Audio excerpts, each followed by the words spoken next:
Myself, Dr. Arvind Agrari, MCS neurosurgeon, currently working in Sultanpur. आज एक बहुत बेहतरीन टॉपिक पे हम बात करना चाहते हैं कि जैसे कहा जाता है गांव में मिर्गी आना यानी दौरा आना, या अंग्रेजी में बोलते हैं एपिलेप्सी या सीजर्स। सीजर्स बेसिकली कुछ नहीं होता है, बेसिकली आपका केमिकल लोचे की वजह से आपकी जो भी तरंगें होती हैं अगर हाइपर एक्साइटेबल स्टेट में चली जाती हैं, उनकी वजह से जो स्टेज आपको आती है एबनॉर्मल मूवमेंट्स, आपके हाथ पैर में झटकन होती है, मुंह टेढ़ा होना, झाग आना, उसको हम कहते हैं कि दौरे आया है, मिर्गी का दौरा आया है, या सिर्फ दौरा बोला जाता है, उनको सीजर्स कहते हैं। अगर यही एपिसोड्स बार बार होते हैं तो इनको हम एपिलेप्सी कह देते हैं।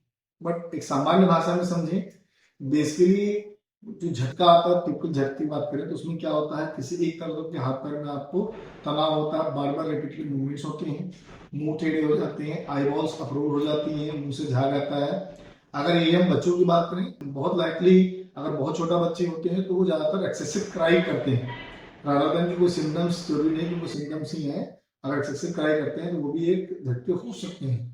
अब आता है कि झटके आते हैं तो कितने टाइप के होते हैं, तो मोटा मोटा झटके आपका होता है, एक सिंपल टाइप का होता है, एक पार्शियल टाइप के होते हैं, ठीक है। एक का आपका होता है जनरलाइज, एक होता है फोकल। जनरलाइज में क्या होता है कि पूरा पूरा बॉडी मूव होती है, फोकल में किसी एक बॉडी पार्ट से स्टार्ट होती है।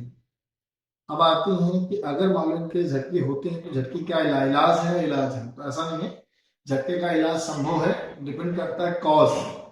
जिन झटकों में आपको कारण मिल जाते हैं, यानी आपको मान के चलो 30 से 40% में आपको कारण मिलते हैं, जैसे ब्रेन ट्यूमर्स होते हैं, गांठ होती है, टीबी होती है, इन्फेक्शन होते हैं, या चोट लग जाती है, ऐसे चीजों में अगर हम आपको कॉज को क्लियर करते हैं तो हम झटकों को परमानेंटली बंद कर सकते हैं। लेकिन 50 से 60% में ऐसा होता है कि जिनमें आपको कोई कारण नहीं मिलता है कि झटके क्यों आ रहे हैं, क्या कैसे आ रहे हैं, इन केसेस में हम थोड़ा सा लंबा ट्रीटमेंट चलता है। इसलिए झटके के लिए दो ही इंपॉर्टेंट जांचें होती हैं कि आपका एमआरआई या सीटी स्कैन या ईईजी होती है। अब आता है कि मेन आपके लिए जानने लायक है कि हम अगर झटके आते हैं तो क्या करें। पहली चीज है कि पैनिक नहीं होना है, घबराना नहीं। पेशेंट जो भी हो, जैसे भी स्टेज में हो, उसको शांत रह के डील करने की जरूरत है कि पेशेंट को ऐसी जगह से हटाया जाए जहां से उसको चोट लग सकती है।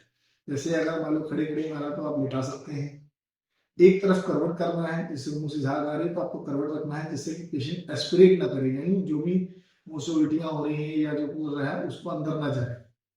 कोई भी चीज, नुकीली चीज हो या नुकीले चम्मच हो या कुछ भी चीज हो, उसको दूर करना है।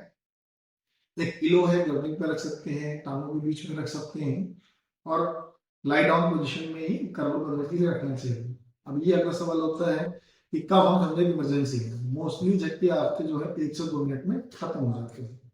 अगर 1 से 2 मिनट में खत्म हो जाते हैं तो हमें कुछ नहीं करना होता है। लेकिन अगर झटके 5 मिनट से ज्यादा हो, सीवियर अनकॉन्शियस हो, या इसके अलावा आपको लगता है कि झटके बहुत प्रोलॉन्ग के साथ साथ सांस लेने में दिक्कत हो रही है, तो तुरंत इमरजेंसी को बुलाना चाहिए। एज वेल एज हम इमरजेंसी करके पेशेंट को हम हॉस्पिटलाइज करने की जरूरत है।